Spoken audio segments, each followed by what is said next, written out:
Bonjour, je m'appelle Iris et j'ai eu la chikungunya il y a 2 semaines. Moi c'est Irène, je suis la mère d'Iris et moi je l'ai eu il y a 3 semaines. Ça a commencé pour moi un vendredi soir, j'avais mal aux jambes et après le lendemain, c'est-à-dire samedi, j'avais très mal à la tête, j'avais de la fièvre et j'avais mal au dos et au cou. J'ai eu des douleurs au niveau du pouce. J'ai eu une douleur assez bizarre, enfin, qui est apparue comme ça sans raison. Et je me suis dit que bon voilà, il se passe quelque chose. Ça a été très douloureux, très difficile, parce que ça allait en crescendo et la fièvre s'est mêlée, donc c'est là que j'ai compris qu'il y avait un souci. On a mal aux articulations au dos, les 2 épaules, les aisselles, enfin tout ce qui est les coudes, ici à ce niveau, et puis évidemment les phalanges, enfin tous les os. Le mercredi, voilà. C'était le summum, ça allait très fort. Je ne pouvais plus me déplacer puisque c'est le médecin qui est venu à la maison. C'est non-stop, hein, même avec le Doliprane et tout ce qu'il y avait comme paracétamol à prendre, les douleurs ne s'apaisent pas. Vraiment, j'avais très mal et je ne mangeais pas non plus. Je mangeais seulement des yaourts ou bien des compotes parce que j'avais mal aux dents. Et aussi, j'avais très mal à la tête. J'ai même pleuré le samedi parce que j'avais mal à la tête.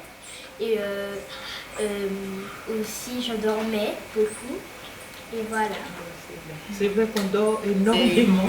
Effectivement des piqûres, je vais dire des piqûres parce que c'est comme s'il y avait des petites aiguilles qui me piquaient dans tout le corps, les yeux, alors partout, la tête et tout. Partout en fait où j'avais eu mal auparavant, après le pic, c'est essentiellement les démangeaisons, les plaques rouges sur le corps. Alors on a une éruption de boutons. Alors il y a l'épisode des ganglions qui sont douloureux, là, tout derrière, la tête là. Alors on ne peut pas se coucher comme il faut parce que ça fait très mal. Partout là, c'est boué de ganglions, il y en a toujours d'ailleurs, ils sont toujours présents. Au niveau même du dos là, il y avait des espèces d'excroissance de chair, enfin, comme si c'était des espèces de boules qui sortaient en fait de mon dos. Et ça faisait très mal. Après, au début, ça commence à me gratter et après, ça s'est stoppé et maintenant j'ai mal au dos et j'ai mal des fois aux jambes. On sent qu'on n'est pas normal. Jusqu'à maintenant, je sens que je n'ai pas la forme que j'avais jusqu'à maintenant. Moi, le conseil que j'ai à vous donner, quand on est dans la maladie, c'est de mettre de l'anti-moustique. Et après, c'est la maladie, voilà, c'est tout. Pour ma part, apparemment, les médecins m'ont dit qu'à partir du moment où on avait été atteint, c'était à vie, donc on était immunisé à vie. Bien, c'est une bonne nouvelle en soi. J'évitais effectivement que les autres puissent être atteints, puisque le moustique, même s'il est sain, quand il m'a piqué, enfin à partir du moment où il me pique, il est contaminé lui et il risquait de contaminer mes enfants, ma famille. Donc vraiment c'est penser aux autres. J'avais vraiment une grosse pensée pendant les grosses douleurs pour tous ceux qui m'entouraient. Le premier geste effectivement c'était de protéger les enfants, de leur mettre l'anti-moustique et aussi me protéger moi pour ne pas être piquée à nouveau. Moi j'aurais pu te dire que cette maladie-là elle est très hypocrite.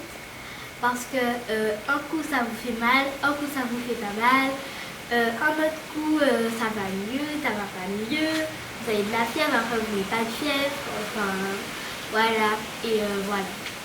Je ne sais pas comment la caractériser, en tout cas son nom chikungunya c'est déjà assez pour moi effrayant, même si je sais que ça veut dire la maladie de l'homme courbé, elle porte bien son nom, effectivement. Mais comment dire, aujourd'hui il y a tellement de maladies que je ne sais pas quoi dire vraiment de cette maladie, sauf qu'elle fait très mal. Très mal. Et qu'elle est très longue à partir. Elle est très dangereuse.